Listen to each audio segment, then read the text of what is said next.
wabarakatuh. Halo anak-anak kelas 6 cerdas, bagaimana kabarnya hari ini?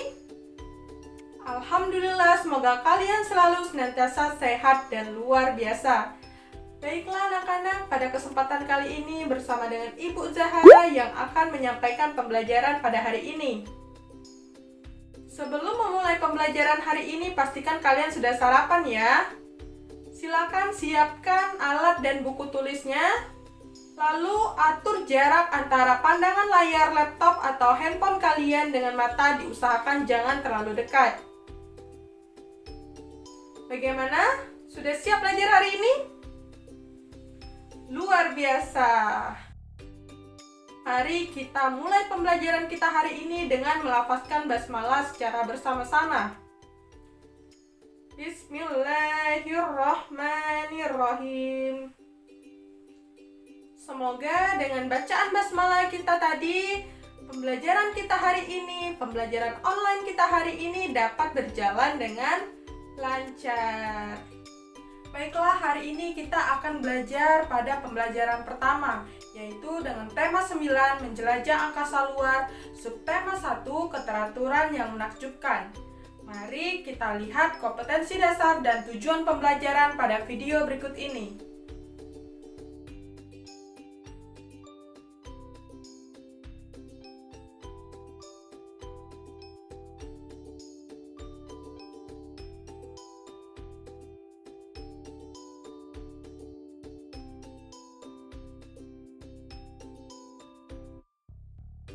Baiklah, tentu sudah siap kan anak-anak ibu semuanya untuk belajar?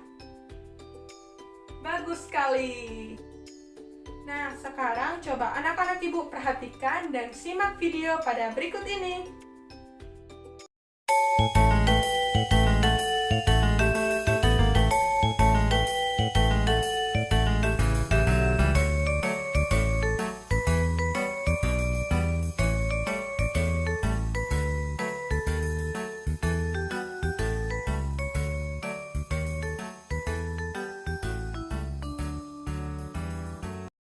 Baiklah anak-anak, dari cuplikan video yang telah kalian tonton tadi, benda langit apa saja ya yang kalian lihat?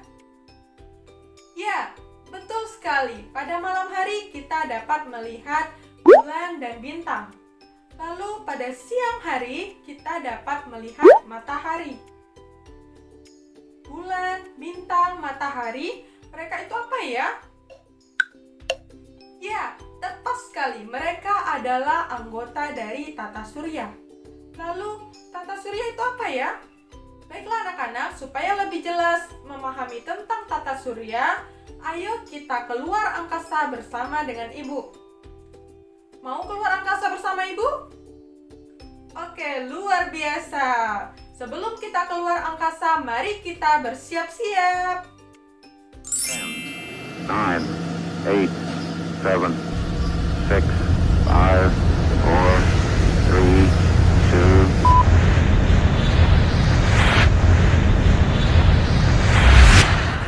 Anak-anak, akhirnya kita sudah berada di luar angkasa. Mari kita mengenal anggota sistem tata surya. Tata surya. Tata surya merupakan sistem yang terdapat di galaksi Bima Sakti atau Milky Way. Tata surya adalah kumpulan benda-benda langit yang terdiri atas matahari dan semua objek yang terikat oleh gaya gravitasinya. Objek-objek tersebut adalah planet-planet, satelit, dan jutaan benda langit lainnya seperti asteroid, komet, dan meteoroid.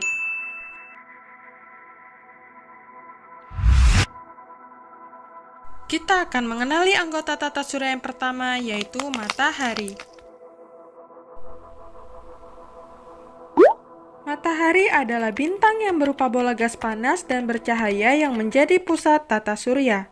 Matahari merupakan pusat tata surya karena memiliki ukuran sangat luas, yaitu 14 juta kilometer.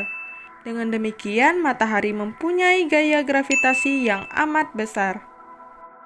Di sekeliling matahari terdapat bola pijar berupa cahaya yang berisi gas panas yang disebut dengan korona.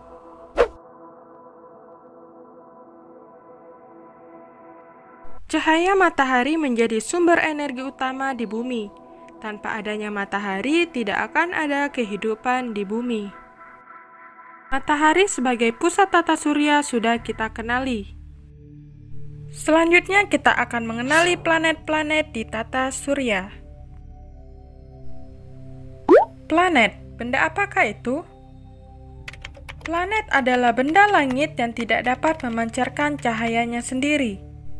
Dalam tata surya kita terdapat 8 planet, yaitu Merkurius, Venus, Bumi, Mars, Jupiter, Saturnus, Uranus, dan Neptunus. Setiap planet dalam tata surya berada pada garis edarnya, yaitu berbentuk elips atau sering disebut dengan garis orbit.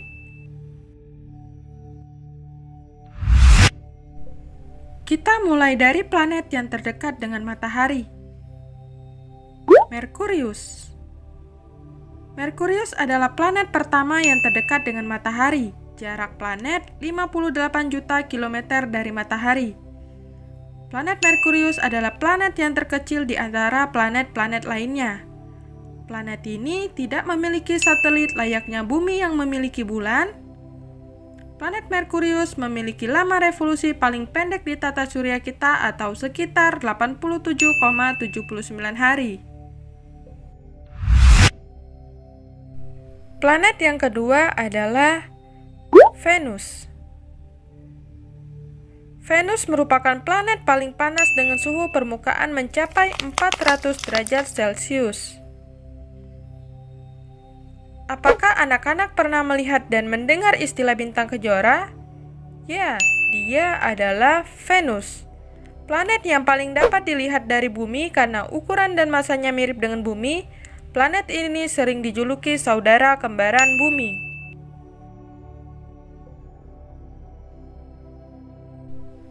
Planet yang ketiga adalah Bumi. Bumi satu-satunya planet yang memiliki kehidupan hingga saat ini. Bumi adalah planet tempat tinggal jutaan makhluk hidup termasuk manusia. Bumi sering disebut planet biru karena bumi terdiri dari 70% air dan 30% daratan. Bumi memiliki satu satelit alami yaitu bulan.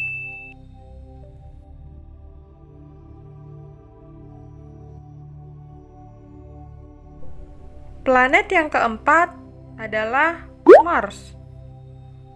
Mars merupakan planet yang sering dijuluki dengan planet merah karena memiliki permukaan yang berwarna merah.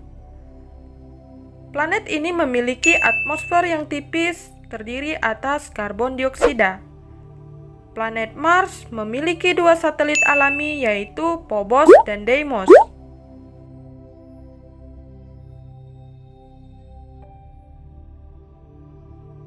Planet yang kelima adalah Jupiter. Jupiter merupakan planet yang terbesar di dalam tata surya, yaitu dengan ukuran diameter 143.000 km. Planet ini memiliki kandungan utamanya yaitu berupa hidrogen dan helium. Planet Jupiter terkenal dengan memiliki bintik merah raksasa di permukaannya. Bintik apakah itu? Ya, bintik tersebut adalah badai besar yang berlangsung berabad-abad lamanya. Jupiter memiliki 63 satelit dengan satelit yang terbesarnya adalah satelit Ganymede.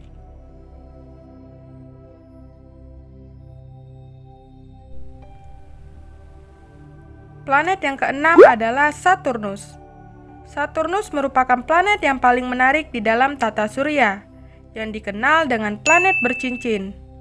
Cincin tersebut terdiri atas lingkaran berbatuan debu dan es yang terperangkap dalam orbit mengelilingi planet tersebut.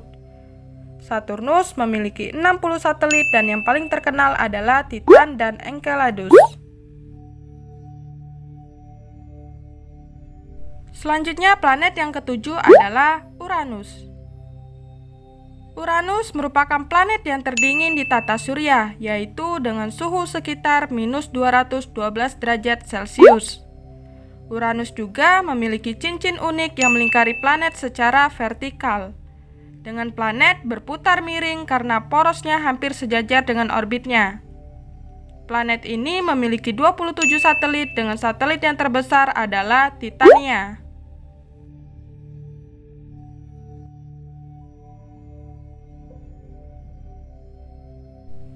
Planet yang ke-8 adalah Neptunus. Neptunus merupakan planet yang berada di urutan paling jauh dari matahari dengan memiliki jarak 4,5 miliar kilometer menuju matahari.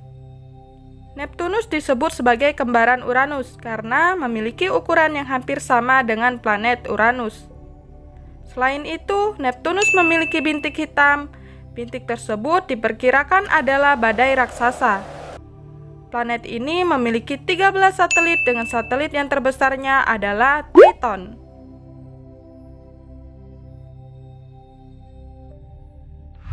Ya anak-anak, akhirnya kita sudah selesai menjelajah keluar angkasa.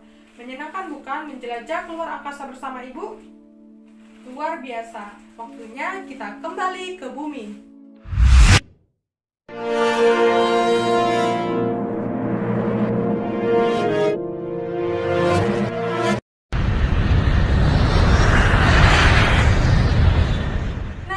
Akhirnya kita sudah sampai ke planet bumi kita tercinta. Baiklah anak-anak, seperti yang kita tahu pada malam hari kita dapat melihat bulan dan bintang. Bulan dan bintang merupakan benda dari luar angkasa. Apakah anak-anak ibu pernah mendengar dongeng bulan dan bintang? Luar biasa. Dongeng bulan dan bintang merupakan salah satu contoh dari teks fiksi. Nah, apakah anak-anak ibu tahu teks fiksi itu? Dan apa saja unsur-unsur yang terdapat di dalam teks fiksi? Mari kita pelajari bersama. Apakah teks fiksi itu? Ya, betul sekali. Teks fiksi adalah teks yang berisi cerita berdasarkan imajinasi si penulis, fiktif, tidak nyata, atau hayalan, seperti dongeng, cerpen, cerita rakyat, atau novel. Dalam teks fiksi biasanya terdapat tokoh yang berperan dalam cerita. Tokoh tersebut dapat berupa manusia, hewan, tumbuhan, ataupun benda lainnya. Nah, tokoh-tokoh tersebut nantinya dapat membangun jalan cerita dari awal hingga akhir.